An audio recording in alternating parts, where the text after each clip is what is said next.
சிவாய நமஹ. முப்போதும் திருமேனி தேண்டும் ஆதி சைவர்கள் குலத்தில் சுந்தரமூர்த்தி சுவாமிகளினுடைய வழிபடி தோன்றல் திருவான்மியூர் அடியாருக்கு அடியேன் சந்தோஷ் திருமேனி சிவாச்சாரியார். நெக்ஸ்ட் ஜென் நேர்கள் அனைவருக்கும் அன்பான வணக்கம். இப்போ குரு பெயர்ச்சி ஆக போகுதுங்க. மே மாதம் 11ஆம் தேதி இந்த குரு பெயர்ச்சியானது ஆக போகுது. இந்த குரு பயிற்சி சற்ற குறை பார்த்திங்கன்னா ஒரு வருடத்திற்கு மே மாதம் 2026 வரைக்கும் குரு பகவான் அந்த இடத்துல இருந்து தான் அருளாட்சி பண்ண போகிறாரு. அதாவது ரிஷபத்திலிருந்து மிதுன ராசிக்கு குரு பகவான் மாறுறாருங்க. இப்போ மாறக்கூடிய அந்த இதனால் நமக்கு எப்படியான ஒரு அனுகிரகத்தை அவர் தரப்போகிறாரு, அவர் எந்தெந்த இடத்துக்கெல்லாம் நமக்கு ஆதிபத்தியம் இருக்கார். இப்போ நிறையா இடத்துல ஒரு மாதிரி ஒருத்தவங்க சொல்லிகிட்டு இருக்காங்க. இதுதாங்க உங்களுக்கு நடக்க போகுதுங்கிற தீர்மானம் என்ன, எதை செஞ்சால் உங்களுக்கு நல்லது, இதனால் என்னென்னலாம் ப்ளஸ் இருக்குது, எதுலெல்லாம் மைனஸ் இருக்குது எப்படிங்கிறத கொஞ்சம் தெளிவாக பார்ப்போங்க. முதல்ல குரு பகவானை நம்ம நல்லா தெரிஞ்சுக்கணும். குரு பகவான்கிறவர் அப்படிங்கிறவர் முக்கியமான ஒரு கிரகம். குரு பார்த்தால் கோடி நன்மை அப்படின்னு சொல்லுவாங்க. எதனால் அப்படின்னா குரு பகவான் இருக்கிறத விட அவர் பார்க்கக்கூடிய இடத்துக்கு அதிகமான நன்மைகளை தருவார். பொதுவாகவே எல்லா கிரகத்திற்கும் பார்த்திங்கன்னா சமசப்தம பார்வை அப்படின்னு ஒரு பார்வை இருக்குது.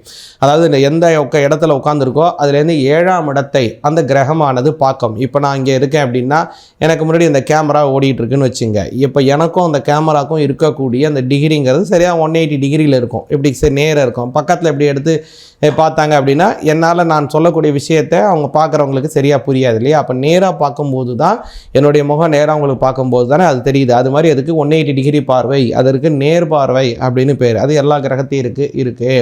அதே மாதிரி குரு பகவானுக்கும் அந்த நேர் பார்வை இருக்குது. அது அல்லாமல் அவருக்கு 2 பார்வை விசேஷ பார்வை அப்படின்னு பேர். அதற்கு முதல்ல உள்ள விசேஷ பார்வை 5ஆம் வீட்டை அவர் பார்ப்பார். 120 டிகிரியில் இருக்கக்கூடிய அந்த 5ஆம் வீட்டை அவர் பார்ப்பாருங்க.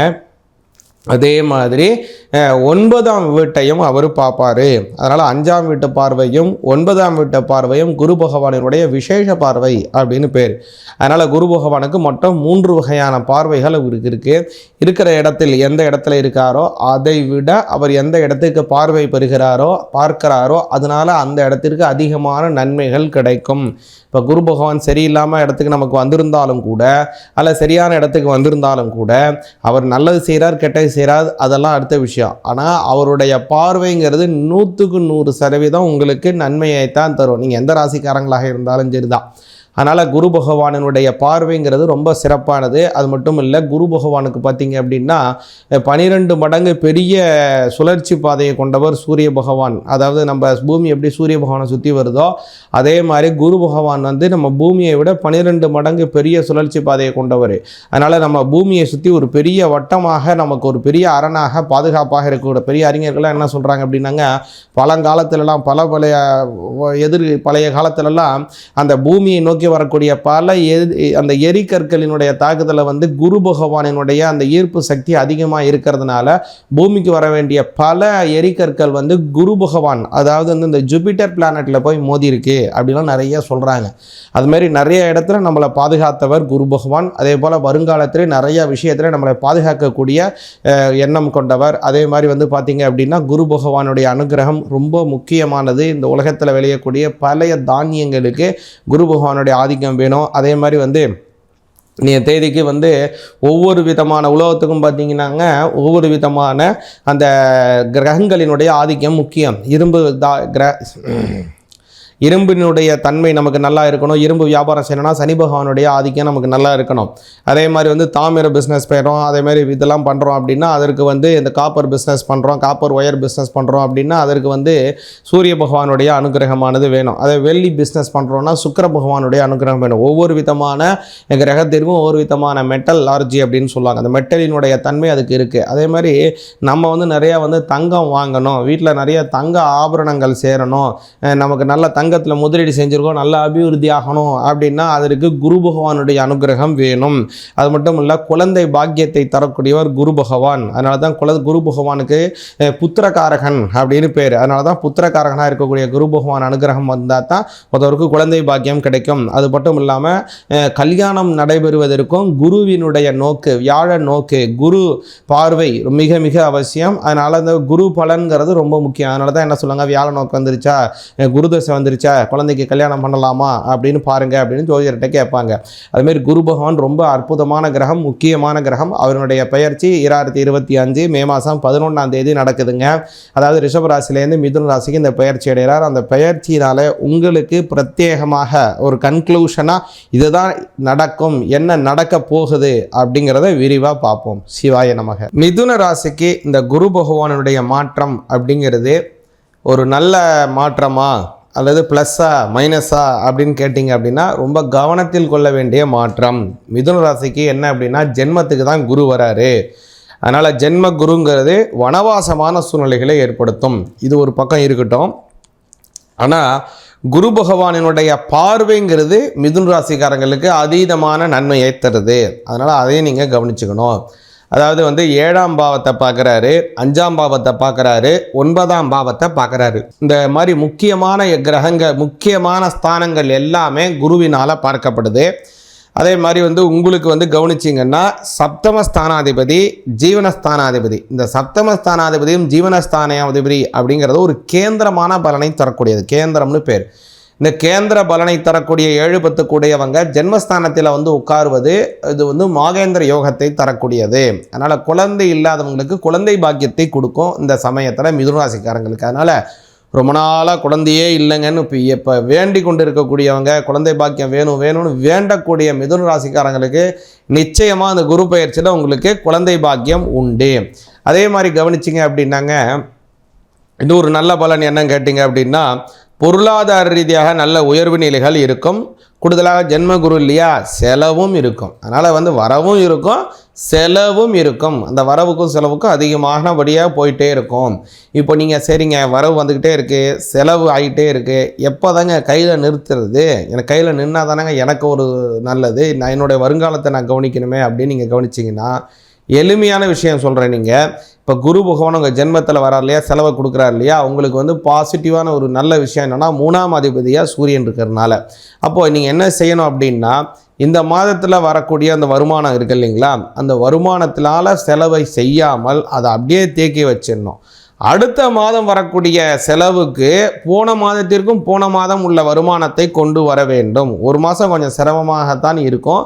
இதை கொஞ்சம் இம்ப்ளிமெண்ட் பண்ணி பாருங்கள். இது வெகுவாக உங்களுக்கு செலவை குறைக்கும். எதனால் அப்படின்னா குரு பகவான் ஒரு ஃப்ளோட்டிங்கான ஒரு செலவை கொடுத்துக்கிட்டே இருப்பார். வரவும் செலவுன்னு போயிட்டுருக்கு இல்லையா, அப்போது அதை நீங்கள் நிறுத்தக்கூடிய தன்மை உங்கள்கிட்ட இருந்து போச்சு அப்படின்னா நிச்சயமாக தேவையற்ற செலவை குறைச்சிருவார் அவர். அதனால் நீங்கள் என்ன செய்யுங்க அப்படின்னா இந்த மாதம் உங்களுக்கு வருமானம் வருதா, உங்களுக்கு சம்பளம் கிரெடிட் ஆகுதா, இல்லை நீங்கள் ஒவ்வொரு மாதமும் செலவு தெரிஞ்சு சம்பாதிக்கிறீங்களா, தினமானபடியான உங்களுக்கு வருமானம் வருதா, எப்படியோ இந்த வருமானத்தை என்ன பண்ணிவிடுங்க, உடனே வருமானம் வந்த உடனே இதை செலவு செய்வோம் அப்படின்னு செய்யாதீங்க. இதை செய்யாமல் அடுத்த மாதத்திற்கு, அதாவது வரக்கூடிய மாதத்திற்கு அல்லாமல் அடுத்த மாதத்திற்கான செலவை செய்யணும் அப்படின்னு அதை மாற்றணும். சரிங்க, ஒரு மாதத்தை ஸ்கிப் பண்ணுறதுக்குள்ளே ஒரு மாதத்துக்கான செலவு இருக்கே, அதை என்னங்க செய்கிறது அப்படின்னா அதுக்கு தான் நான் என்ன சொல்கிறேன், நீங்கள் பழைய கொஞ்சம் சேமிப்புலேருந்து கொஞ்சம் கொஞ்சமாக சேமித்து வச்சு அதை நீங்கள் செலவை செஞ்சு ஒரு மாதத்துக்கு கேரி ஓவர் பண்ணி பாருங்கள். அப்படி செய்யும்போது தான் உங்களுக்கு நல்ல பலன் நிச்சயமாக கிடைக்கும். இந்த செலவை நீங்கள் மாற்றணும். அப்போ தான் இந்த ஜென்ம குருவினால் வனவாசமான சூழ்நிலைகள்ங்கிறது மாறும்.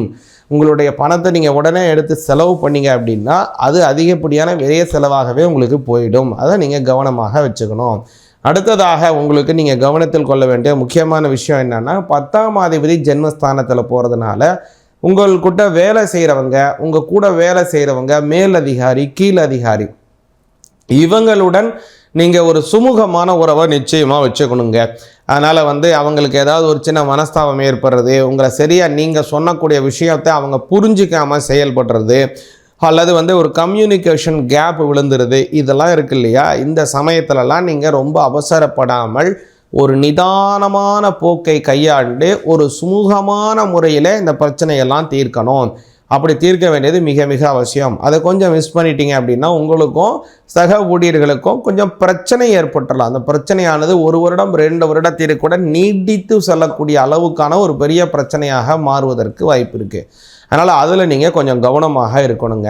அடுத்ததாக எதுலெல்லாம் நீங்கள் ரொம்ப இன்வெஸ்ட்மெண்ட் பண்ணுறீங்களோ அதிலெல்லாம் கொஞ்சம் கவனமாக இருங்க. இன்வெஸ்ட்மெண்ட் பண்ணுவதற்கு பொதுவாகவே மிதுன ராசிக்காரங்களுக்கு நிறைய துறை நல்லா இருக்கும், இப்போ உள்ள காலமும் நல்லா இருக்குது. அதனால் அந்த துறையில் இன்வெஸ்ட் பண்ணுவதற்கு முன்னாடி கொஞ்சம் கவனித்து செயல்படுறது நல்லது. இப்போ குருவினுடைய பார்வையினால் ஏற்படக்கூடிய நன்மை என்னங்கிறத கவனிப்போம். முன்னாடியே சொன்னேன் உங்களுக்கு, 7ஆம் பாவத்தை பார்க்கறதுனால திருமண பாக்கியம் கைகூடும். 7ஆம் பாவங்கிறது கலத்திரஸ்தானம் அப்படின்னு பேர். அதனால் கலத்திரஸ்தானாதிபதியாகவே அவரே குரு பகவான் இருந்து உங்களுடைய ஜென்மஸ்தானத்திலிருந்து அவருடைய சொந்த வீட்டையே அவர் பார்க்கறதுனால நிச்சயமாக உங்களுக்கு என்ன ஒரு பலன் அப்படின்னு கேட்டிங்கன்னா, கல்யாணம் நடைபெறும். இல்லைங்க, ஏற்கனவே கல்யாணம் ஆகிடுச்சு, நாங்கள் 2 பேரும் கொஞ்சம் மனஸ்தாபமாக போயிட்டுருக்கு அப்படிங்கிற மாதிரி சூழ்நிலை உங்களுக்கு இருந்ததுன்னா, இப்போ குரு 7ஆம் பாவத்தை பார்க்கறதுனால உங்களுடன் ஒரு சுக துக்கத்துல உங்களுடன் பகிர்ந்து கொள்ளும்படியான, எல்லா சமயத்திலும் உங்களை அரவணைத்து சொல்லும்படியான ஒரு நல்ல வாழ்க்கை துணைவருடன் சேர்ந்து வாழக்கூடிய ஒரு நல்ல அமைப்பு இருக்கும். உங்களுக்கு ஒரு மிஸ் அண்டர்ஸ்டாண்டிங் இருந்தாலும் கூட அந்த மிஸ் அண்டர்ஸ்டாண்டிங்லாம் கலைஞ்சி என்ன ஆகிடும்னா உங்களோட ஒரு அந்யோன்யமாக இருக்கக்கூடிய மாதிரியான ஒரு நல்ல அமைப்பை உருவாக்குவார் குரு பகவான். அது ஒரு பெரிய ஒரு நல்ல ஒரு ப்ளஸ் உங்களுக்கு இருக்குது. அடுத்ததாக கவனிச்சிங்கன்னா 5ஆம் பாவத்தை பார்க்குறாரு. 5ஆம் பாவத்தை புத்திரஸ்தானாதிபதி பார்க்கறதுனால குழந்தை பாக்கியம் கிடைக்கும், குழந்தைகளுக்கு நல்ல படிப்பு கிடைக்கும், நல்ல வளர்ச்சி ஏற்படும். உங்களுடைய குழந்தைகள் பெரும் பிரமிப்பு ஏற்படுத்தும்படியான, உங்களுக்கு ஒரு பெரிய பிரமிப்பு தரும்படியாக அவங்களுடைய ஒரு பெரிய ஒரு முன்னேற்றம் இருக்குங்க. அடுத்ததாக 9ஆம் பாவத்தை பார்க்குறாரு இல்லைங்களா. 9ஆம் பாவங்கிறது ஒரு முக்கியமான ஸ்தானம். அந்த ஸ்தானத்தை அவர் பார்க்கறதுனால கவனிச்சிங்க அப்படின்னா பூர்வீக சொத்துக்கள் உங்களுக்கு வந்து சேருவதற்கான வாய்ப்பை ஏற்படுத்தும். அதனால் ஒரு நல்ல பலன் இருக்குது. முக்கியமாக நீங்கள் என்ன செய்யணும் அப்படின்னாங்க, வியாழக்கிழமை தட்சிணாமூர்த்தியை வழிபாடு பண்ணுங்கள்.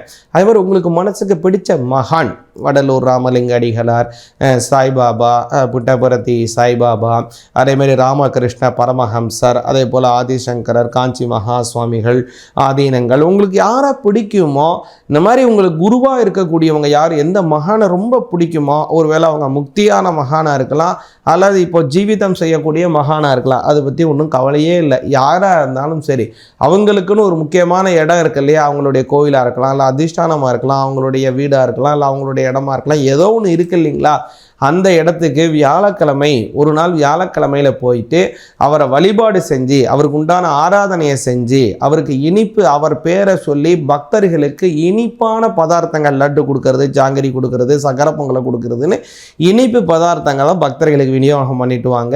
நல்ல பலன் கிடைக்கும். வியாழக்கிழமை தட்சிணாமூர்த்திக்கு நெய் தீபம் ஏற்றுங்க, நல்ல சுபிக்ஷங்கள் ஏற்படும். சிவாய நமக. நம்ம சொல்லக்கூடிய இந்த கோஜார பலன் அப்படிங்கிறது 100% நடக்க வேண்டிய ஒரு முக்கியமான பலன். இது உங்களுக்கு காலதாமதமாகுது, இல்லை ஏதோ ஒரு இழுபறி இருக்குது, சரியாக நடக்கலை, சரியாக தாமதமாகுது அப்படின்னா உங்களுடைய சுய ஜாதகத்தில் ஏதோ ஒரு கிரகம் பயங்கரமான எதிர்வினை ஆற்றி கொண்டு இருக்குது அப்படிங்கிறத புரிஞ்சுங்க. சரிங்க, இந்த மாதிரி எதிர்வினை ஆற்றக்கூடிய கிரகத்தை எப்படி நம்ம உணர்றது, என்ன செய்யணும் அப்படிங்கிறதுக்கு ஒரு முறை உங்களுடைய ஜாதகத்தை கன்சல்ட் பண்ணிங்க.